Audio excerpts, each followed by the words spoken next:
I'm going to show you guys 5 ways how you can prepare yourself and your reptile collection for self-isolation. Let's face it, we don't know how long this is going to last. So let's face it, this self-isolation thing, it can go on for a lot longer than what they're actually saying. They say, oh, 2 weeks. But look at it in this sort of way.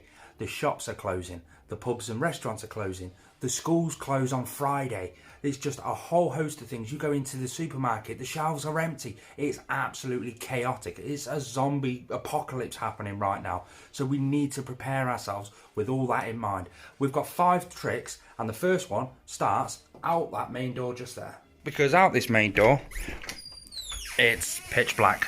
Let's get the lights on. Badoosh. There we go. In this cupboard down here. Poof. Have you got enough electricity to cope? Because it doesn't look like I did, so I went to the shop. And I'm very old-fashioned, and I had to go to the shop to get some electricity. Poof. Have you got enough electricity? So if you are unfortunate enough to be like me, and you have to go to the shop to get electricity, how long are those shops going to actually be open for? It cost me £22 a week to actually run my reptile collection. I'm going to have to top up a lot just in case those shops actually shut. Now with the shop shutting and the supermarkets being totally empty, I want to think about the greens. How can I feed my bearded dragon greens? He's the only animal I've got that actually does feed on greens. So how can I keep greens fresh if there is no greens in the supermarket? If the shops do shut, which they are shutting. It's not a case of if they shut now, it's a case of when they will shut. This is not scaremongering or anything like that. They are going to shut. What can I do? Now, I need to know from you guys who are a lot more knowledgeable about this than me. Can I freeze greens? I would assume I can. Can I buy as many greens as I possibly can? I might have to travel some distance to actually get them, but can I buy a fair amount of greens and whack them in the freezer? Let me know in the comment section below. I really appreciate your input on this. Just about to do number 2, and Popcorn come out for a stretch. Say hi, Popcorn. For number 2, we'll go into the reptile room, shall we? Now you have to apologise for the reptile room because, well, check it out. It's an absolute pigsty. And why is it a pigsty? Well, that's because this is a whole new room. The reptile room was in here. Now that's the bedroom, right? So in the reptile room, we'll start off here. Dubia roaches. Not just dubia roaches, the superworm breeding farm and the mealworm breeding farm. Number 2 is live food. Number 1, have you got enough live food? Are the reptile shops going to shut? I'm quite lucky, Sutton Pets and Exotics, my local reptile shop, they're not shut just yet, but again, is it only a matter of time until they do shut? Can you get hold of your live food? Luckily, we're in a modern era now. We have something called the interweb, the www, the World Wide Web. So you can go online, you can order some live food online. That is quite helpful. But will the post people go on strike? Will the postman go on strike? Will the delivery people go off? Do you know what I mean? It's a whole world of unknown at the moment, but it's better to be prepared. So for me, I'm lucky. I breed the majority of my live food.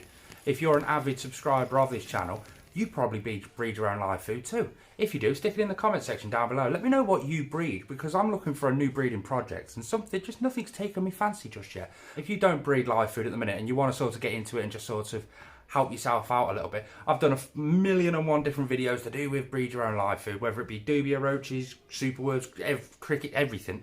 I'll leave a playlist just there. And over the next few days, I am going to be sticking out a fair few videos to do with how you can keep your live food alive for longer so that it lasts through the duration of the actual self-isolation, whatever beer virus you want to call it this time. It's just like storms. Every time a new virus comes in, they just give it a beer name.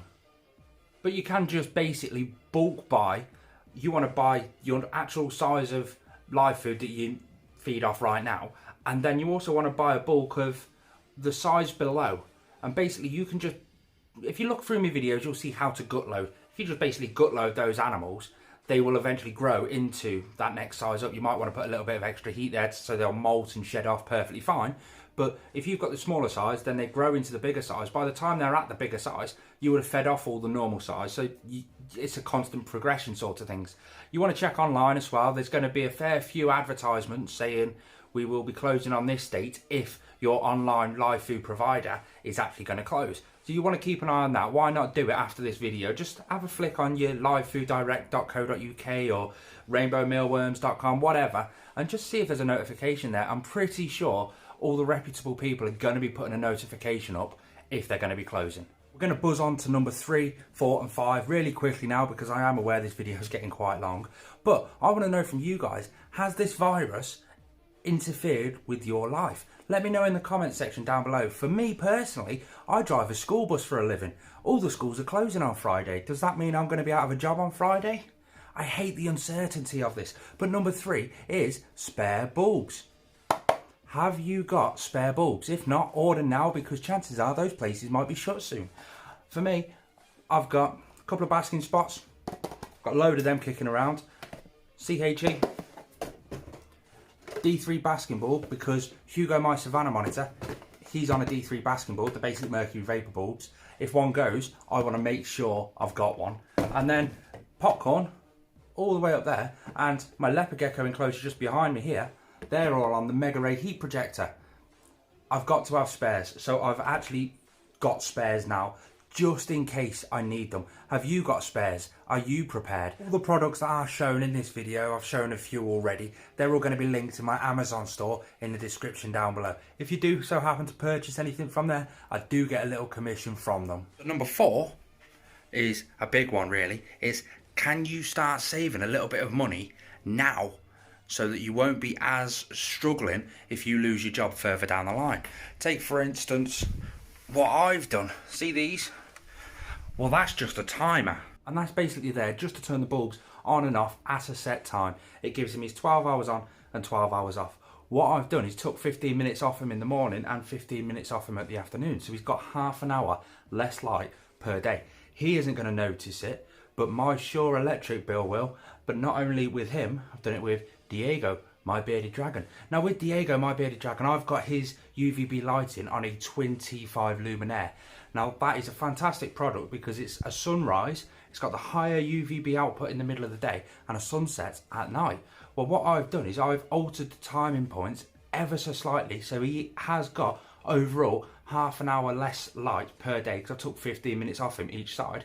I've also put the middle UVB on a little bit later, and it goes off a bit earlier as well. So overall, I'm saving basically an hour's worth of electric just on his UVB lighting alone. How else can you save money? Well, number 1, breed your own live food.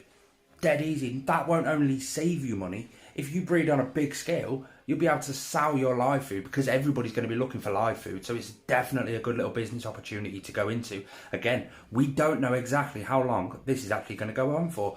Another thing to do with live food, you can bulk buy your live food on various online outlets, and bulk buying, you're going to save a bit of money in the process doing that anyway. Even if you bulk buy at a reptile shop like Sutton Pets and Exotics, you can bulk buy.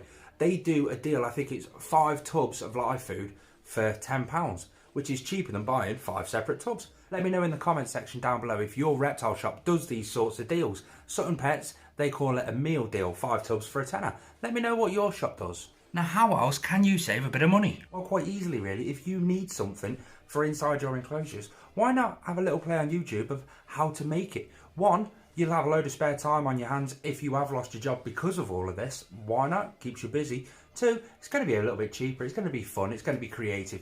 I made this. This is a cracking water dish and a live plant succulent for inside my leopard gecko's enclosure.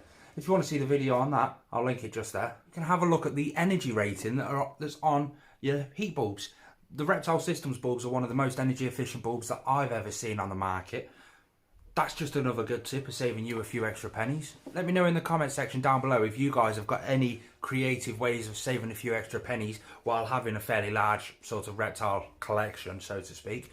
I'd love to hear what you guys come up with. If anybody new around here, if they want to see any other ways, just have a look in the comment section, because I'm sure all my faithful subscribers will put a load down there. But let's go on to number 5. 1, 2, 3, 4, 5. Planning. It's so boring, let's just skip this and click off the video. No, planning. If you're planning a new big build, like my leopard gecko enclosure just here, put it on hold. There's more important things right now than doing that. I mean, if you can afford to do it, if you've got the time to do it, bonus, do it. Have fun. Let me know how it gets on. I'd love to hear how it goes. But if you're financially unsecure because of this, put stuff like that on hold. I have. You can see it's not done yet. This isn't in that enclosure just yet. Put it on hold. There's more important things. Your reptiles live food, emergency vets. If you've got a bulb that goes or anything like that, there's far more important things that are needed right now. Guys, thanks for tuning in. If you're new around here, please subscribe. I'd really appreciate it. If you haven't already, hit the thumbs up button. Peace out.